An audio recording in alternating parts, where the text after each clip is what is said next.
Bismillahirrahmanirrahim. Alhamdulillahirabbil alamin. Wassalatu wassalamu ala asyrafil anbiya'i wa atqal mursalin Muhammad ibn Abdullahil amin wa ala alihi wa sahbihi ajma'in. Amma ba'd. Ketika kita membicarakan ilmu, membicarakan Al-Quran dan hadis Nabi sallallahu alaihi wasallam, maka jarak antara kita dengan hidupnya Rasul sallallahu alaihi wasallam sekitar 1400 tahun. Namun kita pada abad ini masih mengenal, masih mengetahui ilmu dari Nabi sallallahu alaihi wasallam dan wahyu-wahyu Allah Subhanahu wa taala berkat para ulama kita, berkat orang-orang yang mengorbankan hidupnya untuk mempelajari al-wahyain, Al-Quran dan sunnah Nabi sallallahu alaihi wasallam. Di antara mereka ada seorang ulama besar, seorang alim, seorang hafidh, seorang yang menjaga hadis Nabi sallallahu alaihi wasallam yang berasal dari tempat yang diberkahi, dari Baitul Maqdis. Beliau adalah Al-Imam Al-Hafidh Al-Syeikh Abdul Ghani Al-Maqdisi. Al-Imam Abdul Ghani Al-Maqdisi, beliau bernama Taqiyuddin Abu Muhammad Abdul Ghani ibnu Abdul Wahid ibnu Ali ibnu Surur ibnu Rafi' Al-Jamma'ili Al-Maqdisi. Beliau berasal dari kota Al-Jamma'il. Al-Jamma'il salah satu kota di Palestina. Kemudian beliau dan keluarganya pindah ke Al-Maqdis, Baitul Maqdis. Beliau termasuk ulama Al-Maqadisah atau ulama yang berasal dari Baitul Maqdis. Beliau dilahirkan pada tahun 540-an, sekitar 41 atau 44, 544 atau 541 Hijriyah. Ada perbedaan ulama atau perbedaan sejarawan tentang tanggal lahirnya. Al-Imam Abdul Ghani Al-Maqdisi adalah saudaranya atau kakak daripada Al-Imam Muwaffaquddin Abu Qudamah Al-Maqdisi rahimahullah ta'ala. Abu Qudamah Al-Maqdisi seorang imam besar, pengarang kitab Al-Mughni. Al-Imam Abdul Ghani Al-Maqdisi adalah seorang ulama pengarang kitab Umdatul Ahkam. Mungkin orang yang pernah belajar atau pernah datang ke kajian akan mengetahui sebuah kitab hadis namanya Umdatul Ahkam. Nah, yang kita ceritakan sekarang adalah pengarang kitab Umdatul Ahkam, yaitu Abdul Ghani Al-Maqdisi rahimahullahu ta'ala. Beliau pada saat beliau masih kecil, beliau belajar dan pindah atau rihlah atau pergi untuk menuntut ilmu bersama saudaranya Al-Imam Ibnu Qudamah, pergi ke Baghdad, ke Irak, karena di sana dulu tempatnya ilmu. Di sana mereka menuntut ilmu kepada imam yang sangat besar, Imamul Hanabilah, Imam Abdul Qadir Al-Jailani, Al-Imam Abdul Qadir Al-Jailani. Beliau adalah seorang Hambali, ulama dari madhab Imam Ahmad, kemudian berubah menjadi Syafi'i. Al-Imam Abdul Qadir Al-Jailani, seorang alim besar, dan belajar bersama beliau sekitar 4 tahun lamanya. Al-Imam Abdul Ghani Al-Maqdisi condong dan cenderung kepada ilmu, cenderung kepada ilmu hadis. Adapun saudaranya, adiknya, yaitu Al-Imam Ibnu Qudamah, cenderung kepada fikih. Maka Al-Imam Abdul Ghani Al-Maqdisi mendalami ilmu hadis, dan saudaranya Ibnu Qudamah, yang insyaAllah nanti kalau ada waktu kita akan ceritakan tentang beliau mempelajari ilmu al-fiqh. Kemudian Al-Imam Abdul Ghani Al-Maqdisi rahimahullahu ta'ala, di antara sifatnya adalah seorang yang tidak pernah ingin membuang-buang waktunya. Beliau selalu menggunakan waktunya untuk menghafal, untuk mempelajari pelajaran-pelajaran yang dia dapatkan dari gurunya. Dan beliau selain rajin belajar, beliau adalah seorang yang hafidh, menghafal banyak hadis. Ada seseorang yang bersumpah akan mencerai istrinya kalau Al-Imam Abdul Ghani tidak menghafal 100.000 hadis. Kemudian datang orang tersebut atau datang orang lain kepada beliau dan mengatakan, si fulan bersumpah akan menceraikan istrinya jika engkau tidak menghafal 100.000 hadis. Kemudian Al-Imam Ibnu Abdul Ghani mengatakan dia tidak cerai, istrinya tidak diceraikan. Artinya Al-Imam benar menghafal 100.000 hadis. Bahkan beliau mengatakan kalau dia mengatakan lebih dari itu, istrinya juga tidak cerai. Ini menunjukkan luasnya ilmu beliau di dalam dan juga luasnya hafalan beliau dalam ilmu hadis rahimahullah taala. Selain beliau seorang yang memiliki ilmu yang luas, beliau juga memiliki ibadah yang luar biasa. Al-Imam Abdul Ghani Al-Maqdisi rahimahullah taala memohon kepada Allah Azza wa Jal agar seperti Imam Ahmad. Beliau selalu memohon, selalu ingin menjadikan Imam Ahmad sebagai tauladannya, Al-Imam Ahmad ibn Hanbal. Akhirnya beliau mengatakan, saya sudah diberikan oleh Allah kemudahan untuk sholat seperti Imam Ahmad. Imam Ahmad ketika sholat malam, maka beliau sholat yang sangat banyak.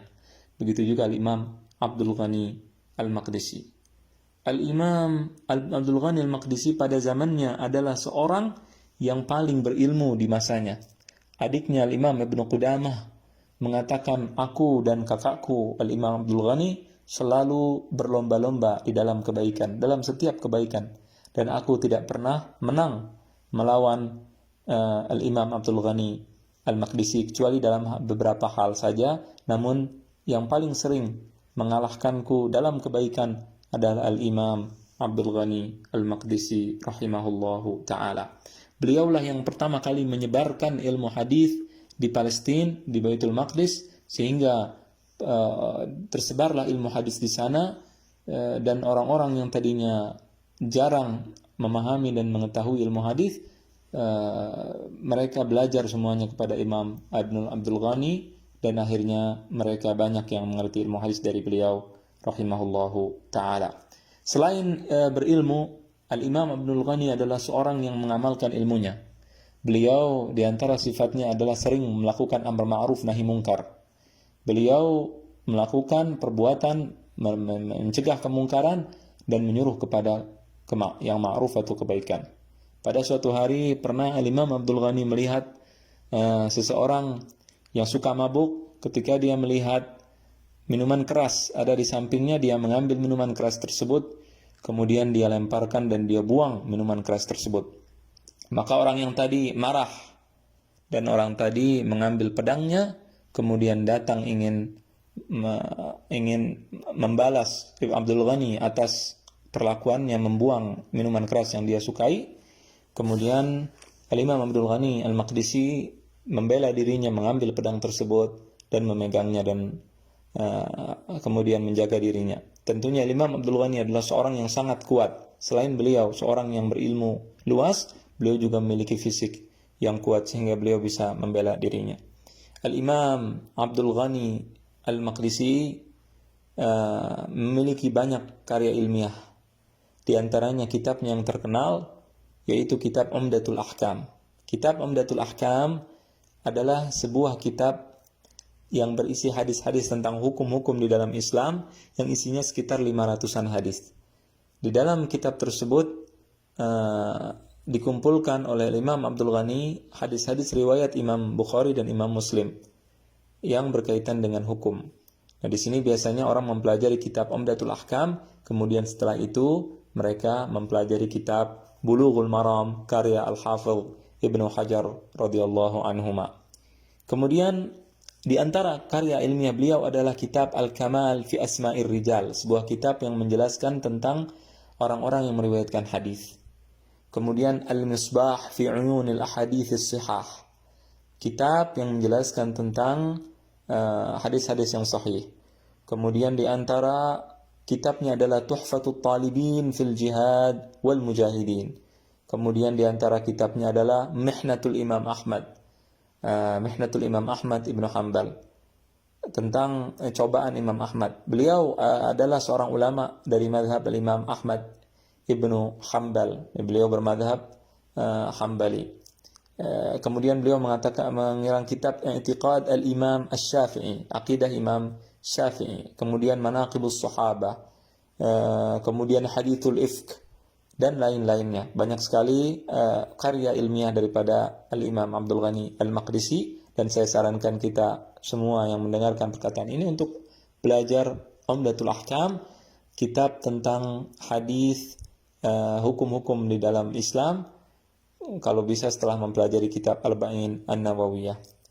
Kemudian setelah itu Al-Imam Abdul Ghani, selain beliau adalah seorang yang alim, seorang yang berilmu luas, seorang yang beramal dengan ilmunya, beliau juga seorang yang memiliki banyak karamah, atau dalam bahasa Indonesia dikatakan dengan keramat. Ya, beliau memiliki banyak keramat. Para ulama mengarang tentang keramat daripada Al-Imam Abdul Ghani. Kita Ahlus Sunnah wal Jamaah mempercayai keramat, dan kita menganggap bahwa seseorang yang memiliki keramat, dia adalah orang yang soleh. Itu adalah pertolongan dari Allah Subhanahu wa Ta'ala. Namun tentunya kita bisa melihat itu keramat atau bukan keramat, karena kesolehannya itu bisa dilihat dari amal perbuatan orang tadi. Jika dia orang yang soleh, orang yang tidak mau memperlihatkan keramat yang dia miliki, tidak memperlihatkan karamah yang Allah berikan kepadanya, maka orang tersebut adalah orang yang soleh. Dia adalah wali daripada wali-wali Allah Subhanahu wa Ta'ala. Adapun jika orang tadi mengatakan kepada orang-orang bahwa saya memiliki keramat, kemudian ingin menunjukkan bahwa dia adalah seorang wali, maka di sini sudah bisa dipastikan dia bukan mendapatkan keramat dari Allah Subhanahu wa Ta'ala. Kemudian juga di antara akidah kita adalah seorang wali itu bisa saja sekarang dia menjadi wali, besok dia tidak lagi menjadi wali dari Allah Subhanahu wa Ta'ala. Bisa saja Allah cabut kewaliannya kalau dia berubah dari orang yang soleh menjadi orang tidak soleh. Ya, jadi intinya kita percaya kepada karamah daripada para wali, tapi jika orang tersebut mengamalkan ajaran syariat, bukan seperti sebagian orang yang menganggap dirinya wali atau menganggap orang lain wali, tapi dia sangat jauh dari syariat Islam, bahkan memusuhi, bahkan membenci, bahkan dalam tingkah lakunya dan pribadinya tidak mencerminkan syariat Islam. Nah, Imam Abdul Ghani Al-Maqdisi adalah seorang yang memiliki banyak karamah, tapi dia tidak mau disebut wali atau dia disebut seorang yang memiliki karamah. Pernah suatu hari di sebuah masjid, di dalam sebuah masjid ada air yang biasa beliau berwudu dari tempat tersebut, dari sebuah sumur. Kemudian tiba-tiba air tersebut tidak ada. Dan Imam Abdul Ghani mengatakan, aku ingin sekali berwudu daripada air ini. Kemudian air tersebut muncul. Orang yang melihat mengatakan, wahai imam, ini adalah karamah bagimu. Wahai imam, ini adalah karamah bagimu. Kami sudah berusaha untuk menyalakan air tersebut, tapi tidak bisa-bisa. Kemudian Imam Abdul Ghani Al-Maqdisi mengatakan, diamlah engkau, undur ila halik, jangan mengatakan itu karamah, jangan mengatakan itu keramat. Katakan mungkin tadi airnya tidak bisa nyala dan lain sebagainya. Imam menghindar dikatakan bahwa beliau memiliki karamah atau yang lainnya. Dan itu adalah salah satu contoh daripada hal yang yang Allah berikan kepada beliau. Karena karamah artinya adalah kemuliaan. Itu adalah kemuliaan dan pertolongan Allah kepada Al-Imam Abdul Ghani Al-Maqdisi. Para ulama mengatakan ada sekitar 8 karamah yang terlihat dari beliau di dalam kitab-kitab mereka. Allahu a'lam. Kemudian Imam Abdul Ghani selain beliau hijrah ke Baghdad, juga beliau hijrah ke Mesir. Pada akhir hayatnya Imam Abdul Ghani Al-Maqdisi lemah penglihatannya. Beliau lemah penglihatan karena banyak menangis ketika beliau beribadah, ketika beliau mengajar dan membacakan hadis-hadis Nabi SAW, dan juga karena banyaknya melihat kitab yang beliau tulis sehingga mata beliau menjadi lemah. Kemudian setelah itu Al-Imam sakit selama 16 hari, kurang lebih 16 hari. Al-Imam Abdul Ghani Al-Maqdisi mendapatkan penyakit yang tidak bisa dengannya beliau berbicara dan tidak bisa lagi untuk bertemu dengan banyak orang. Tidak bisa bangun dari tempat duduknya. Kemudian ketika dalam keadaan seperti itu, muridnya datang dan bertanya, "Wahai Imam, apa yang engkau inginkan pada saat sekarang?" Beliau mengatakan, "Aku ingin keridhaan Allah subhanahu wa ta'ala. Aku ingin surganya Allah subhanahu wa ta'ala." Al-Imam Abdul Ghani Al-Maqdisi mengatakan ada 3 hal yang harus diminta oleh seseorang di dalam hidupnya. Yang pertama, dia minta keridhaan Allah. Yang kedua, dia minta ampunan Allah. Yang ketiga, dia minta Al-Firdaus Al-A'la atau surga Firdaus. Kemudian Al-Imam setelah 16 hari beliau sakit, maka pada tanggal 23 Rabiul Awal pada tahun 600 Hijriyah, beliau meninggal dunia dalam usia kurang lebih 59 tahun. Rahimahullahu ta'ala. Setelah beliau meninggal dunia, beliau dikuburkan, dan kuburan beliau di Mesir, di bumi Mesir sekarang. Ya, rahimahullahu ta'ala. Semoga Allah subhanahu wa ta'ala memberikan apa yang beliau inginkan, yaitu mendapatkan keridhaannya, mendapatkan ampunannya, dan mendapatkan surganya Al-Firdaus bersama para nabi insyaallah. Dan mudah-mudahan kita juga bersama beliau dikumpulkan nanti di hari akhirat, karena kita mencintai beliau dan mencintai para ulama, guru-guru beliau, dan juga mencintai nabi kita alaihi salatu wassalam. Demikian, wassallallahu wasallam barakallahu nabi Muhammad wa ala alihi washabihi ajma'in. Assalamualaikum warahmatullahi wabarakatuh.